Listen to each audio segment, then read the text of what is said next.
The functions of nonverbal communication.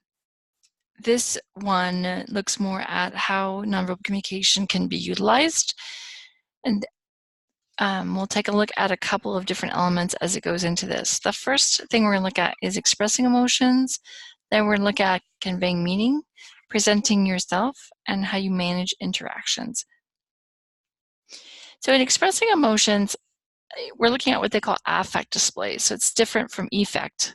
I think of affect as a person that has no affect, meaning that they're not showing any emotion at all.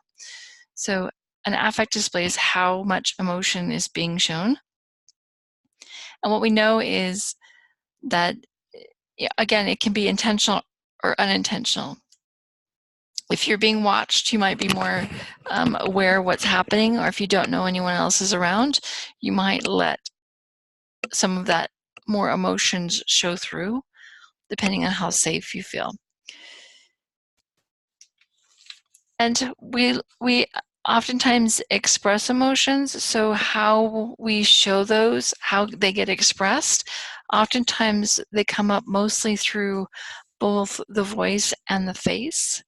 Those are oftentimes, if you hear someone have a catch in their throat, that might suggest that they might be having a little bit of emotion at that moment, or if they have a little anguish on their face, this sadness, the pulling down of the face. There's so much that can be told, and again, we can misinterpret these cues, so we don't necessarily, we almost have to do a little checking in.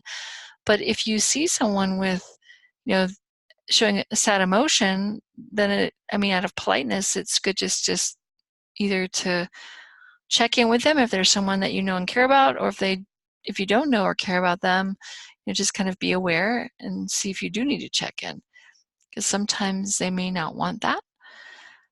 I've been around people that were, maybe in the bathroom crying, and I made a decision based on circumstances if I should say anything. If I'm there as a teacher, I might be more inclined to say something, but if I'm there as another person on the planet, I'm going to make a decision if I'm going to choose to do that or not.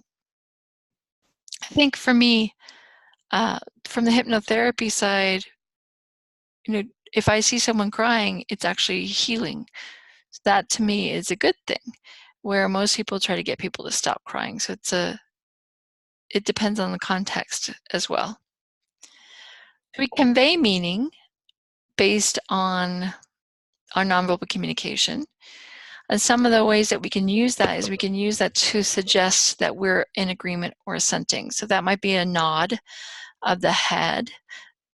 That could be one element. I might get, a thumbs up, suggesting good job, or yes, that's a go, things like that. It can be repeating or reiterating the message, so it can say it again. So whatever I'm saying, I might gesture, say I want to go to the left and then to the right and back to the left again. So I might be gesturing with my hand to show the directionality that I want to go. I could contradict. So what that means is I might be saying one thing and showing another. So a couple of places that might show up is if I don't want someone to acknowledge my emotion at that moment, like I'm mad at them, maybe I'll say one thing. I'll say, yeah, I'm fine, but clearly I'm not. Or sometimes sarcasm. So I think about sarcasm a lot, being a contradictory emotion, where I might be saying something physically, but I'm doing something different with my head, or maybe I'm winking to let them know that this is a joke. Enhancing, so that's, again, it might continue on and make my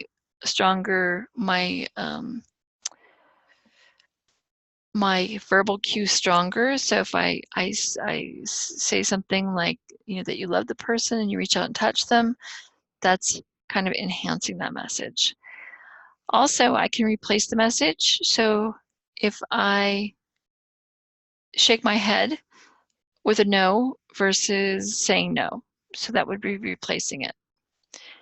And then spotlighting would be where I have certain parts of my message and I get louder, or I focus on something. I change the way I'm using my voice on that specific word to convey a different meaning or focus on that word. So I think when we're talking about presenting yourself, I came from the restaurant world. That's you know, where I did most of my time when I was going to college. And I remember they said, hey, if you got time to lean, you got time to clean. So there was always this element of looking busy. You know, you were always supposed to find some way to look busy, clean off the shelves, clean off the counters, you know, be bussing, whatever. But, you know, this idea that you always should be in movement when you're in the restaurants, I remember that, you know, having to show that I was busy.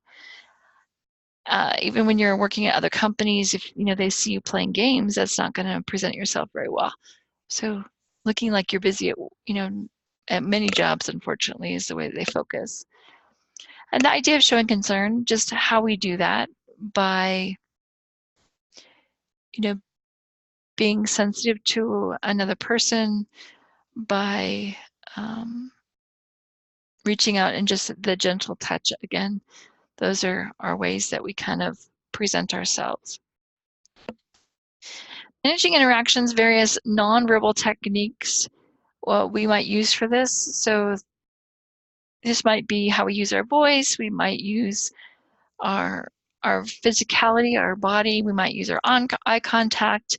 So we use lots of different ways to manage interactions. It might be a head nod. So I remember sometimes if the person's like seems like they really want to say something, I'll finish what I'm saying and give them a head nod. You know, say, okay, it's your turn.